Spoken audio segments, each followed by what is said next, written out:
तो ये जो जुमला इनका चलने वाला नहीं है, 400 पार का जुमला बंद हो गया है। अब तो बुखलाट ही बुखलाट है।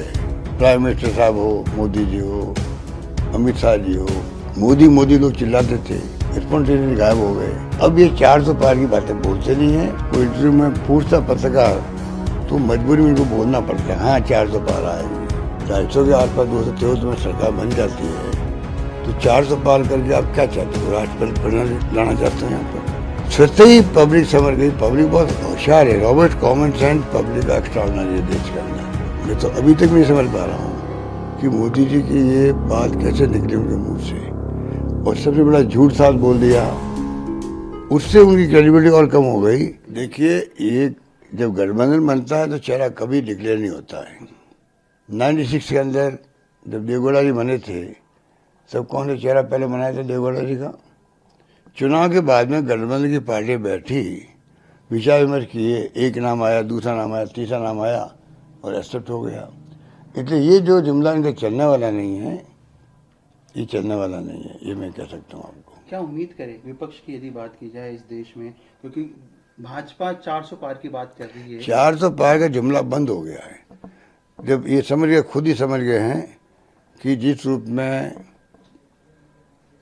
पहला राउंड, दूसरा राउंड, तीसरा राउंड हुआ, अब तो बुखलाट ही बुखलाट है। प्राइम मिनिस्टर साहब हो, मोदी जी हो, अमित शाह जी हो, ये बुखलाट में भाषण दे रहे हैं और मोटिवेट कर रहे हैं अपने कार्यकर्ताओं को। इनके नेता मुख्यमंत्री की मीटिंग में भीड़ जाने लगते, कहते रुको रुको, अगर तुम हिंदू हो, महादेव भगत हो तो रुक जाओ, मीटिंग में छोड़ो, मुख्यमंत्री बोल रहे हैं। जब ये स्थिति बन जाए, मोदी मोदी लोग चिल्लाते थे, वो स्पॉन्टेनियसली गायब हो गए, तो स्थिति ये समझ गए कि स्थिति अच्छी नहीं है। तो अब ये 400 पार की बातें बोलते नहीं है। कोई इंटरव्यू में पूछता पत्रकार तो मजबूरी में इनको बोलना पड़ता है, हाँ 400 पार आएगी, और फिर गिनाते हैं राज्यों को। फिर राजस्थान में कहते हैं कि हाँ वहाँ 2-4 सीटें, 2-3 सीटें, 1-2 सीटें नहीं आएगी। येलो साहब, इस चुनाव में आरक्षण एक सबसे बड़ा इशू बन के चल रहा है। भाजपा लगातार कांग्रेस पे आरोप लगा रही है कि कांग्रेस जिस प्रकार ये आरोप लगा रहा है बीजेपी की, आरक्षण जब ये सत्ता में यदि बीजेपी आती है तो आरक्षण को खतरा है, संविधान को खतरा है। लेकिन बीजेपी के लोग कह रहे हैं कि आरोप है, मिथ्या आरोप है। अब तक जो शासन रहा 10 साल का, उसमें आरक्षण से कोई छेड़छाड़ नहीं की गई, ना आगे हो पाएगी। आपको क्या लगता है? मुझे लगता है कि मोहन भागवत जी पहले सरकार बनते ही बोले थे एक बार, फिर उनको वापस बैक होना पड़ा।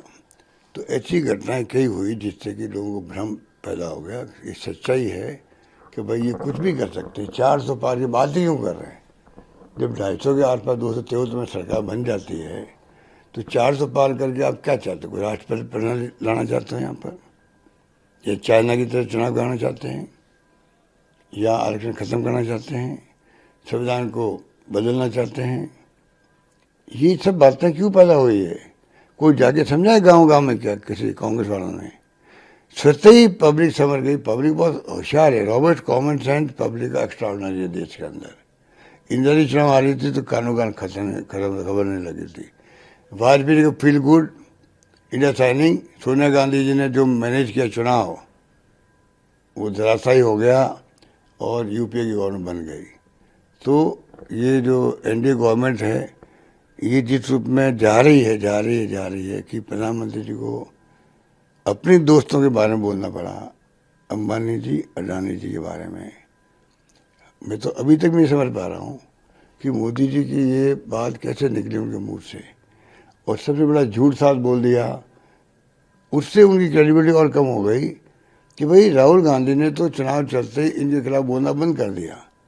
जबकि जब मोदी जी स्टेटमेंट दे रहे तेलंगाना में, तब उस दिन भी, उसके एक दिन पहले भी, उसके 2 दिन पहले भी राहुल जी लगातार अडानी जी और अंबानी जी के बारे में बोलते हैं।